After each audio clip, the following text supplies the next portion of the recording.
Hello students, आज की class start करते हैं हम। सेक्शन 52 देखते हैं हम। Endorser who excludes his own liability और मेक्स इट कंडीशनल। हमने लास्ट क्लास में बात देख ली थी कि कई बार क्या होता है, एक ए ने बी को दिया, बी ने सी को दिया, तो आगे चलते चलते एक पर्सन ने अपनी लायबिलिटी को एक्सक्लूड करना चाहा है। तो वो कैसे एक्सक्लूड करेगा? जब वो अपने साइन करेगा तो साथ में वो वर्ड यूज करेगा सेंस रिकोर्स या फिर विदाउट रिकोर्स। ये वाली बात आपको याद आ जाएगी लास्ट क्लास से। ऐसे करने से उसके ऊपर कोई लायबिलिटी नहीं पड़ेगी, पर बाकी के सब पर्सन लायबल रहेंगे। जैसे ए ने बी को, बी ने सी को, डी सी ने डी को, डी ने ई को किया है, तो इसमें से बीच में मान लो कि सी पर्सन ने ऐसा, अगर बी पर्सन ने सी पर्सन ने ऐसा अगर किया है तो उनके ऊपर लायबिलिटी नहीं पड़ेगी। अब आपने हमें लास्ट क्लास में भी ये डिस्कस किया था, आप कहोगे कि भाई फिर अगला बंदा लेगा कि वो भी लिया प्रोमिसरी नोट, तो ऐसे केस में बेसिकली क्या होता है, फेथ के ऊपर ये चीज़ चलती है। आगे चलते हैं हम, सेक्शन 58 चेक करते हैं। Instrument obtained by unlawful means या फिर अनलॉफुल कंसिडरेशन। अनलॉफुल कंसिडरेशन आप लोगों को मीनिंग इसका पता है अच्छे से, कोई भी गलत कंसिडरेशन है, अनलॉफुल तरीके से लिया गया है। आपने कॉन्ट्रैक्ट एक्ट में ये बातें बहुत बार पढ़ी हैं। अगर ऐसा कोई इंस्ट्रूमेंट मिला है किसी पर्सन को जो उसने गलत तरीके से लिया है, ठीक है जी, ये सेक्शन 58 कहता है। चेक करते हैं। When a negotiable instrument has been lost, या फिर वो कैसे मिला है? ऑफेंस से, गलत तरीके से, अनलॉफुल कंसिडरेशन से मिला है। ऐसे केस में जो भी उसकी जो जिसको भी वो हाथ लगा, पोजेसर है ना, जिसके भी वो एनआई हाथ लगा या किसी ने आगे इंडोर्स किया है, कैसे भाई? गलत तरीके से पहले उसे मिला, ठीक है, वो आगे इंडोर्स कर रहा है। यानी कि क्या बात हुई? सपोजिंग एक ए पर्सन है, बी सी ई तक के पर्सन है, ठीक है जी। अब जो बी पर्सन है ना, उसने कैसे लिया था ए पर्सन से वो नेगोशिएबल इंस्ट्रूमेंट, उसके हाथ में कैसे आया था? कोई गलत तरीके से आया था। जैसे कि हो सकता है कोई गन रख के उसके सिर पे, ठीक है, हो सकता है चोरी से आया था। तो अब बी पर्सन के हाथ में आ गया। अब बी पर्सन ने क्या किया? वो सी को दिया, ठीक है जी। अब ये देखने वाली बात है कि जब बी ने सी को दिया तो दो बातें हो सकती हैं। या तो बी ने सी को गिफ्ट किया, ठीक है जी, या फिर बी ने सी को उसकी कंसिडरेशन के लिए, वैल्यू के लिए वो नेगोशिएबल इंस्ट्रूमेंट दिया है, ठीक है जी। यानी कि दोनों में फर्क क्या हुआ? या तो सी क्या है, सिर्फ होल्डर है, या सी होल्डर इन ड्यू कोर्स है। भाई ये क्या था, होल्डर या holder in due course? Last video देख लेना, आपको याद आ जाएगा कि कब होल्डर है और कब person holder in due course है, ठीक है जी। तो अगर तो वो है होल्डर इन ड्यू कोर्स, तो ऐसे केस में तो उसे पैसा मिलेगा ही मिलेगा, उसे कोई दुनिया की ताकत नहीं रोक सकती है। पर अगर वो है सिर्फ होल्डर, यानी उसे भी फ्री में मिला है, गिफ्ट मिला है, तो उसे पैसा नहीं मिलेगा, वो रिकवर नहीं कर सकता। No possessor who claims through the person who found the instrument is entitled to receive the amount। मेरे साथ साथ चलना, मैं लाइन मिस करा रही हूँ बीच में। unless such person is a holder in due course। मैं रिपीट कर रही हूँ, नो पोजेसर, ठीक है जी, no possessor who claims, who claims, ठीक है, यहाँ पे ऐसा कर लो, no possessor who is entitled to receive the amount due from such maker acceptor holder, तो एक ही बात हो गई, ठीक है ना। यहाँ तक करने के बाद unless such person is a holder in due course, simple बात है। अगर तो उसने मेहनत की कमाई से उसे वो इंस्ट्रूमेंट मिला है, फिर तो उसे पैसा मिलेगा ही मिलेगा, ठीक होती है बात। आगे चलते हैं। इंस्ट्रूमेंट एक्वायर्ड जब वो डिसऑनर हो गया है या फिर वो ड्यू हो चुका है, ओवर ड्यू हो चुका है। एक ऐसे पर्सन के हाथ है नेगोशिएबल इंस्ट्रूमेंट जिसने कब एक्वायर किया है वो एनआई, या तो डिसऑनर हो गया है, ठीक है जी, पेमेंट नहीं मिल रही है या एक्सेप्ट नहीं हुआ है, या फिर उसकी मैच्योरिटी की डेट निकल गई है।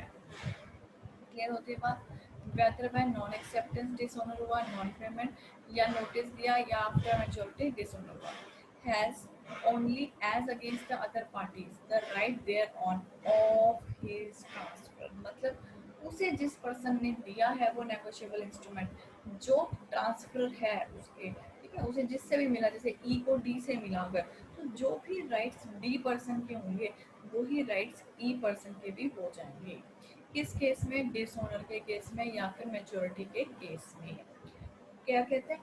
कहते हैं जो भी राइट्स ई पर्सन को, कौन से राइट्स मिलेंगे? जो भी राइट्स डी पर्सन के होंगे उससे पहले वाले ट्रांसफर पर्सन के होंगे वही राइट्स ई पर्सन को मिलेंगे। आगे चलते हैं हम। एकोमोडेशन नोट और बिल।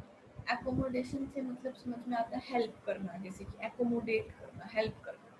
ठीक है जी, पहले मैं इसका एग्जांपल रीड करा देती हूँ आपको। कहते हैं acceptor of a bill of exchange, जब उसने एक्सेप्ट किया था बिल तो साथ में उसने क्या कहा था? मान लो कि 10 लाख का बिल है तो साथ में उसने कोलेक्ट्रल सिक्योरिटी भी रखी थी।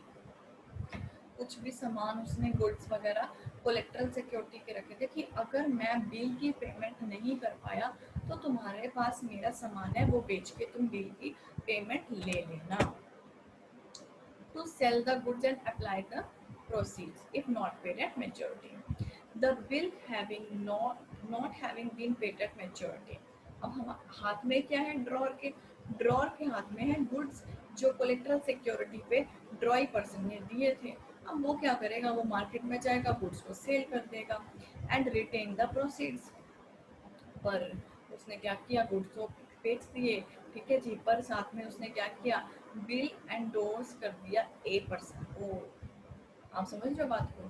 ठीक है ना, उसने बिल भी एक वो कर दिया एंडोर्स और उसने सामान भी बेच दिया। As title is subject to the same objection as the drawer's title. क्या बात बनती है? कहते हैं कि भाई ए का तो वही टाइटल माना जाएगा जो कि ड्रॉर का टाइटल है। जैसे कि अगर 10 लाख रुपए के बिल थे, ठीक है जी, और सामान सिर्फ बिका 8 लाख रुपए का, तो बिल पे जो ए पर्सन को पेमेंट कितनी मिल जाएगी? 2 लाख रुपए की पेमेंट मिल जाएगी। पर अगर 10 की जगह 10 लाख का ही सामान बिक गया है तो ए पर्सन को कोई भी पेमेंट नहीं मिलेगी। ऑब्वियस ही बात है, वो दो बार क्यों पेमेंट करेगा? वो कहेगा मैंने तो यहाँ पे गुड्स भी रखे हुए थे कोलेक्ट्रल सिक्योरिटी, अब मेरा काम खत्म, 10 लाख के तो गुड्स ही बिक गए हैं यहाँ पे। कहते हैं ए का टाइटल वही है, सेम ऑब्जेक्शन उस पर लगेगी जैसे ड्रॉर के टाइटल पे लगी है। आगे चेक करते हैं। इंस्ट्रूमेंट नेगोशिएबल टिल पेमेंट, जब तक पेमेंट नहीं होती तब तक आगे से आगे क्या कितनी बार वो कर सकते हैं? 5 बार, 6 बार, 10 बार, भाई कोई लिमिट नहीं है। इनफाइनाइट नंबर ऑफ टाइम्स को आगे टू आगे नेगोशिएट किया जा सकता है। आगे चेक करते हैं कैंसिलेशन ऑफ एंडोर्समेंट। अगर एक पर्सन, जैसे ए टू ई, बहुत सिंपल एग्जांपल है, यही रखते हैं पूरे चैप्टर में।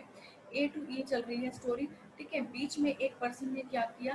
किसी प्रायर पार्टी का नाम कैंसिल कर दिया, बीच में से उसने बिल से काट दिया, तो क्या सीन होगा चेक करते हैं। ये एक बार अभी आ रहा है, एक बार फिर से आज की क्लास में ही आएगा, ये बार फिर से टॉपिक आएगा। Where the holder without consent of the endorser, ठीक है, उसको जिसने दिया उसकी कंसेंट के बिना उसने क्या किया? एंडोर्सर की remedy against a prior party destroy कर दी। Endorser is discharge from the liability. क्या बात बनती है? A is the holder of a bill of exchange payable to the order of which contains the following endorsements in blank. First endorsement किसकी है? B person की थी, B को मिला, ठीक है ना। सेकंड एंडोर्समेंट सी पर्सन है, डी है, ई है। A puts this bill in suit against C, ठीक है जी, and strikes out without his consent endorsement by C and D. बात तो समझ लेते हैं। ए पर्सन ने ना बेसिकली क्या किया होगा? ए पर्सन ने, पहले आप फोर्थ एंडोर्समेंट से चेक करो क्योंकि रिवर्स चलेगा इसमें। ए है, ए के हाथ में बिल ऑफ एक्सचेंज है, ठीक है जी, to the order of B person को पेमेंट की है, पेमेंट की to the order of B person है, यानी कि फर्स्ट एंडोर्समेंट किसकी, नाम किसका था? बी पर्सन का, ठीक है।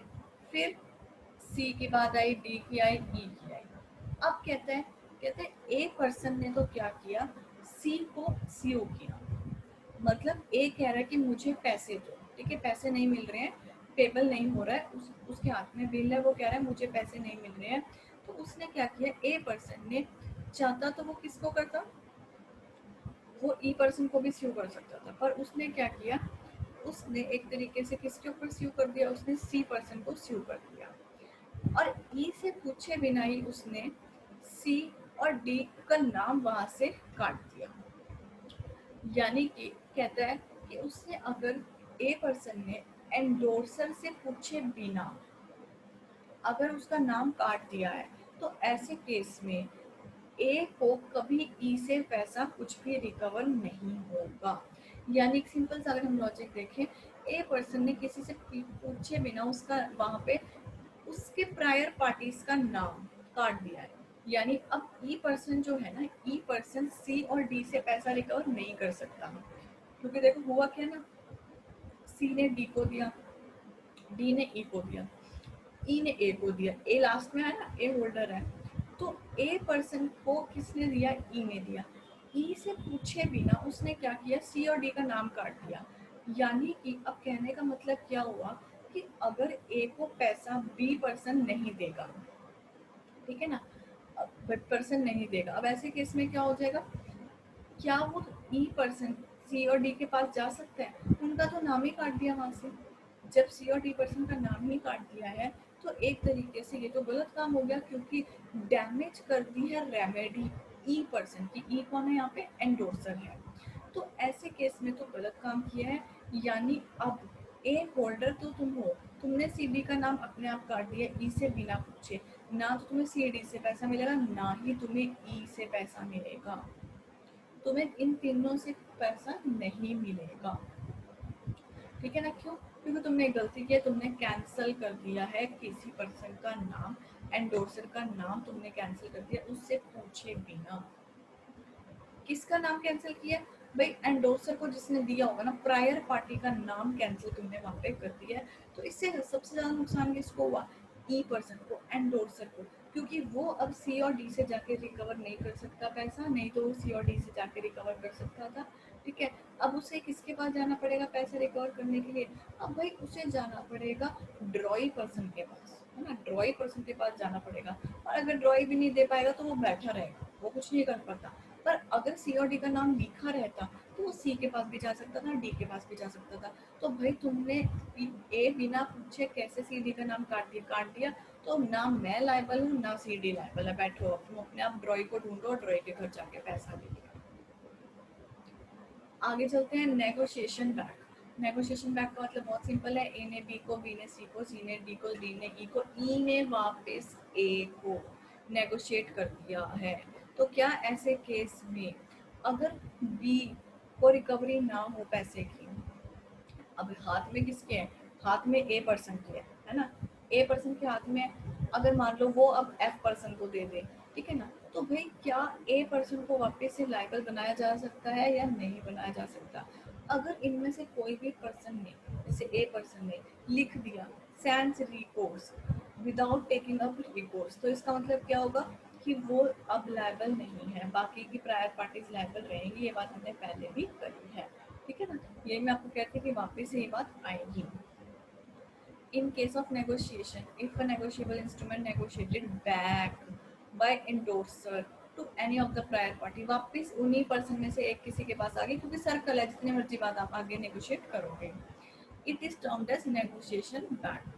The person who becomes the holder in due course cannot make any of the endorsers liable on the instruments.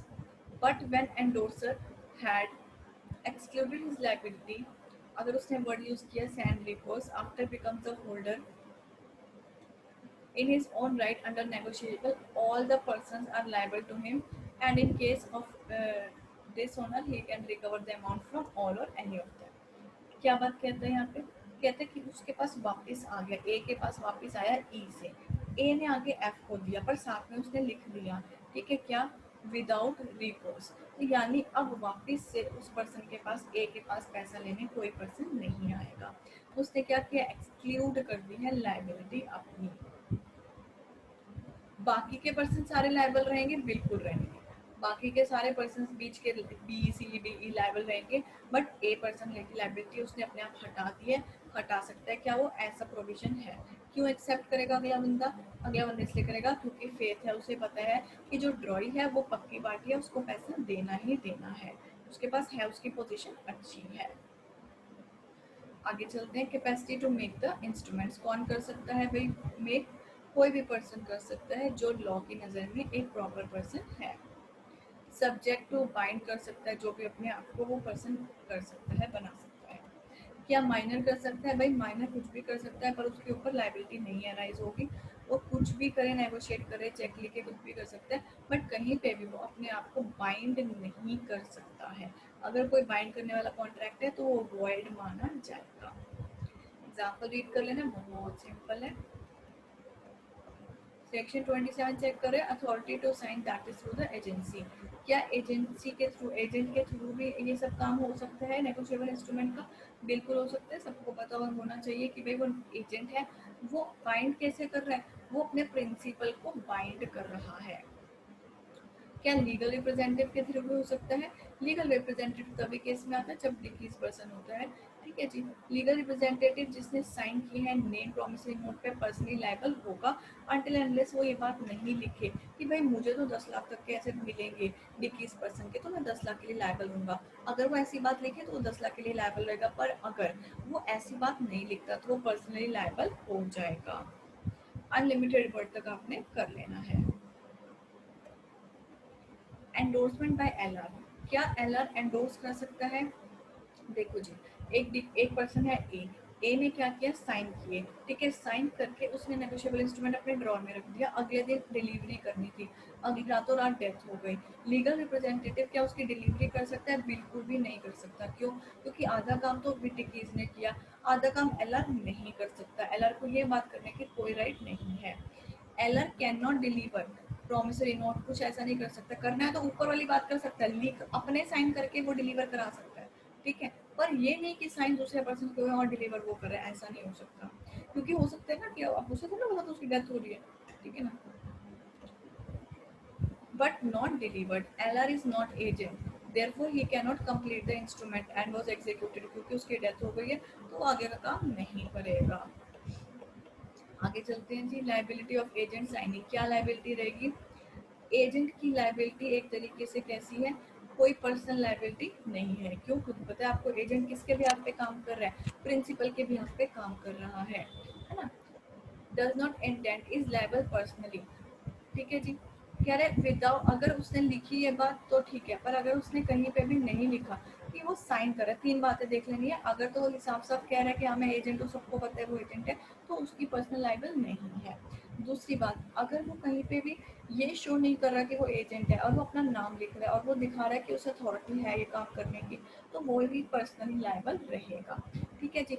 पर अगर लैंग्वेज पहले भी आई हुई है आपके पास कॉन्ट्रैक्ट एक्ट में, अगर उसको राम ने इंड्यूस किया, राम ने कहा देख मैं इतना बड़ा लॉयर हूँ, मैं तुझे एक बात बताता हूँ, प्रिंसिपल के साइन नहीं होंगे, साइन तेरे होंगे, लाइबिलिटी प्रिंसिपल की लेगी, तू यहाँ पे साइन करके, ठीक है। यानी उसे इंड्यूस किया to believe, principal only would be held liable. तो ऐसे केस में जो एजेंट है वो इस पर्टिकुलर पर्सन पे लायबल नहीं होगा क्योंकि उसने उसे गलत सलाह दी है, एक्सेप्ट टू दोस्त जिन्होंने उसे इंड्यूस किया। एजेंट कैन बी स्यूड, अगर दिखाया जाए कि उसकी भी गलत अथॉरिटी थी तो उसके ऊपर केस किया जा सकता है। Liability of LR signing, LR of a decays person जो साइन करता है पर्सनली लायबल रहेगा जब तक वो ये बात नहीं लिखेगा कि जितने उसे असेट्स एक्वायर हुए हैं उतने के लिए वो लायबल है, वो जनरली लिख ही दिया जाता है। लायबिलिटी ऑफ अ ड्रॉर और बिल ऑफ एक्सचेंज, अगर बिल ऑफ एक्सचेंज डिसऑनर हो जाता है, चेक डिसऑनर हो जाता है, तो कंपनसेट किसे किया जाएगा?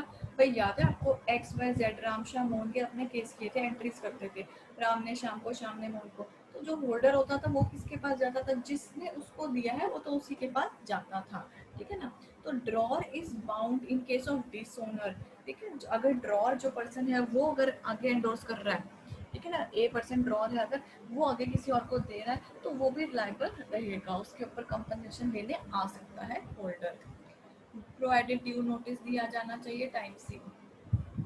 Liability of the maker of the promissory notice primary, बल्कि ड्रॉर की क्या है लायबिलिटी?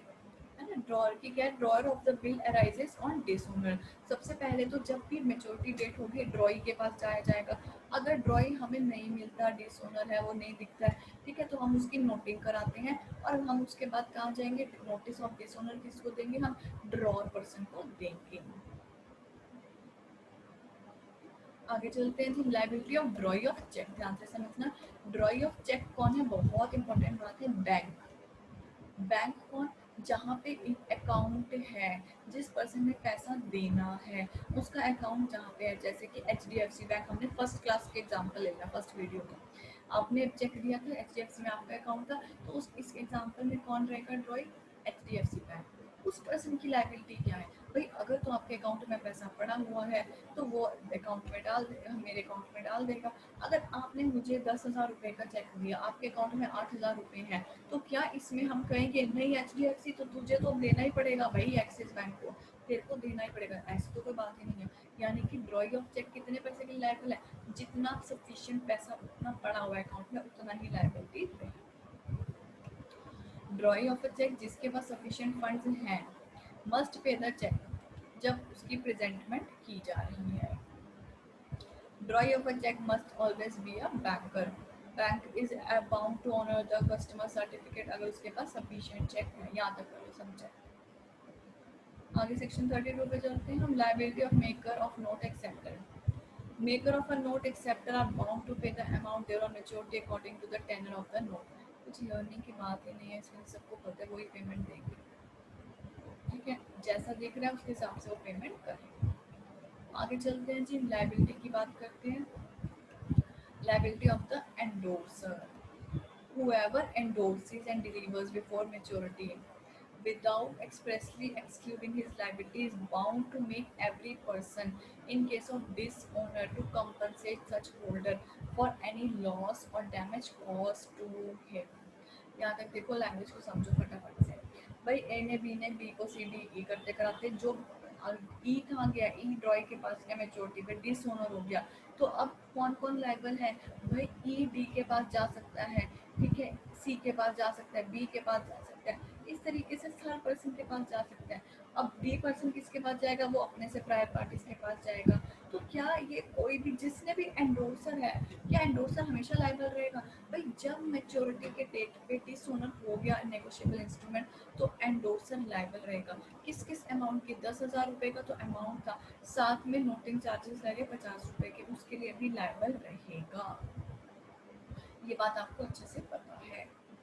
आगे चलते हैं, liability of prior to holder in due course. कुछ करने की बात नहीं है इसमें, आगे चलो 37 में कोई अलग चीज़ नहीं है। Prior party as a principal in respect of each subsequent party. Prior parties principal बन जाती हैं हर हर अगली पार्टी के लिए। एग्जाम्पल देखना है एक बार मेरे साथ फटाफट से। A draws a bill drawn to his own order on B, मतलब ए ने ड्रॉ किया, बी ड्रॉई है, ए ड्रॉ है, बी ड्रॉई है, ए ने सी को दिया, सी ने डी को, डी ने ई को। अब ई के हाथ में है अगर बिल, तो ई और बी के बीच में क्या रिलेशन है, बी ड्रॉई है, बी ने पैसा देना है, तो बी क्या हो गया, डेटर हो गया, ठीक है जी, प्रिंसिपल डेटर हो गया। अब सी डी क्या हो गए भाई, सी और डी के पास तो ई तभी जाएगा ना अगर बी से उसे पैसा नहीं मिलता, ड्रॉई से पैसा नहीं मिलेगा तो बीच वाले बंदे सी डी के पास जाएगा, यानी कि वो दोनों क्या हो गए, श्योरिटी हो गए भाई, गारंटी है एक तरीके से कि अगर बी पैसा नहीं देगा तो हमारे पास आ जाना। एज बिटवीन ई एंड ए, अगर हम ई की बात करें और ए की बात करें, तो अब अगर वो क्या सीधा ए की बात, क्या ए के पास वो पैसा लेने जा सकता है, अगर डिसओनर होगा तो वो ए के पास जा सकता है, ठीक है, तो उस केस में ए क्या बन गया, ए डेटर बन गया, सी और डी श्योरिटीज बन गए। क्यों भाई, बी पर्सन तो दे नहीं रहा ना, डिसओनर हो गया, तभी तो वो ए के पास किया होगा। ए से पैसा रिकवर कर सकता है, बिल्कुल कर सकता है, ए नहीं देगा तो कौन देगा, सी डी बैठे हुए हैं, ठीक है ना।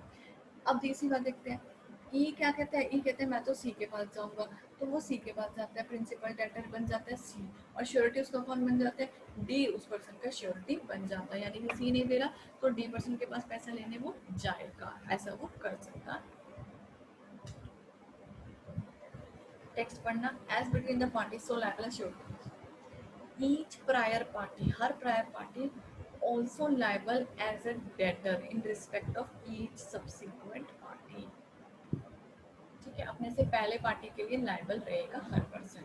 बेस्ट इसका एग्जांपल है, बेस्ट एग्जांपल समझ में आ गया आपको, तो आपको टेक्स्ट भी इसका समझ में आ जाएगा।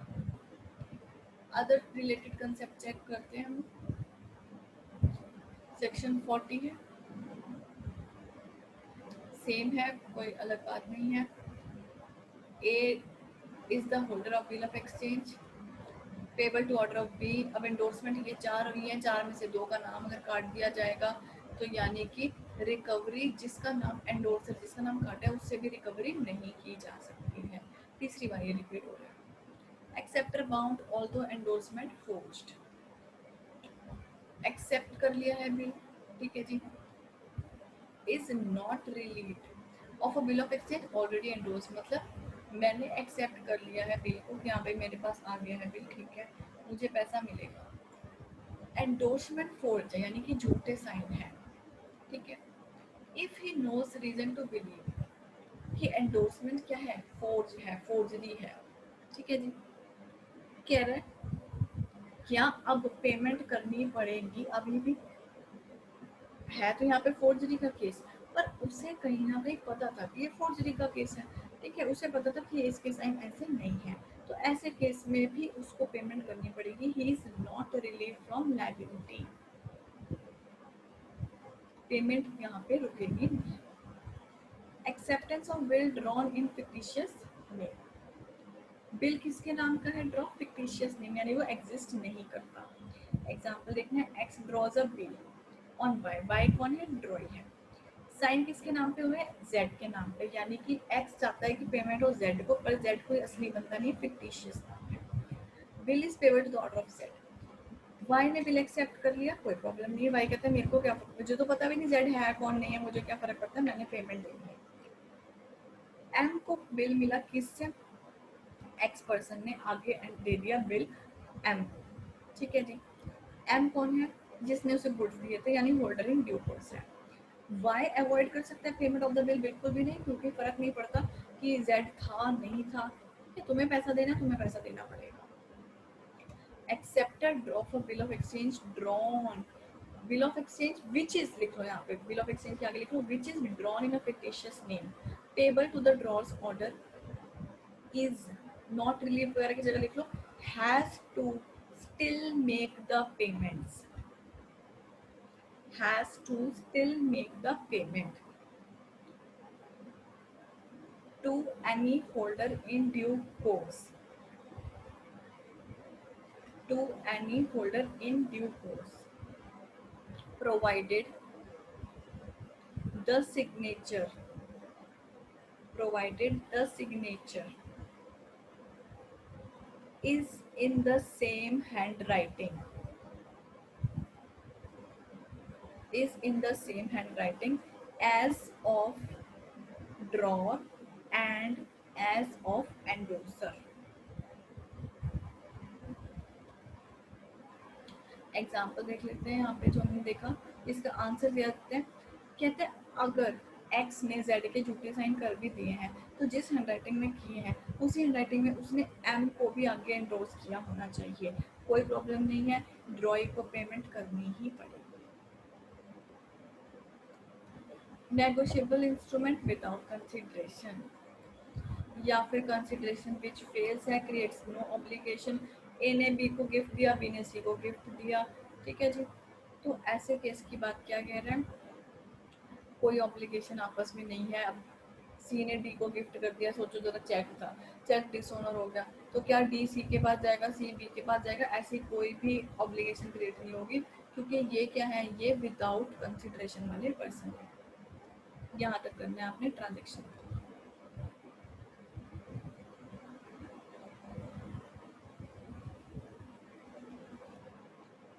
सेक्शन 44 चेक करते हैं, पार्शियल एब्सेंस और failure of money consideration. 500 rupees की बात हुई थी, 400 रुपीज़ पे बात पहुंच रही है, कैसे, एग्जाम्पल चेक करते हैं। सीधे एग्जाम्पल 1, ए ने बिल ड्रॉ किया है 500 रुपये का payable to order of B, B ने एक्सेप्ट कर दिया, सब्सिक्वेंटली डिसऑनर हो गया नॉन पेमेंट पे, ए ने स्यू कर दिया बी पे, बी कह रही है कि मैंने तो एक्सेप्ट ही 400 रुपये का किया था, तो अब ऐसे केस में कितना रिकवर करेगा, a person 400 rupees he recover करेगा। हुआ क्या है, पार्शियल एब्सेंस, 100 रुपये तो एब्सेंट हो गए हैं, या फेलियर ऑफ मनी कंसिडरेशन हो गई है, तो 100 रुपीज़ का यहाँ पे पार्शियल आप कह सकते हो फेलियर माना जा सकता है। बट कितना मिलने को तैयार है? 400 रुपये रिड्यूस्ड अमाउंट मिलने को तैयार है। यहाँ तक का करना है अपने सेक्शन, एक बार अच्छे से रिवाइज कर लेना, साथ साथ रखोगे नेगोशिएबल इंस्ट्रूमेंट तभी समझ में आएगा, इसीलिए मैं डेली के डेली कर रही हूँ ताकि फ्लो आपका टूटे नहीं इसके अंदर।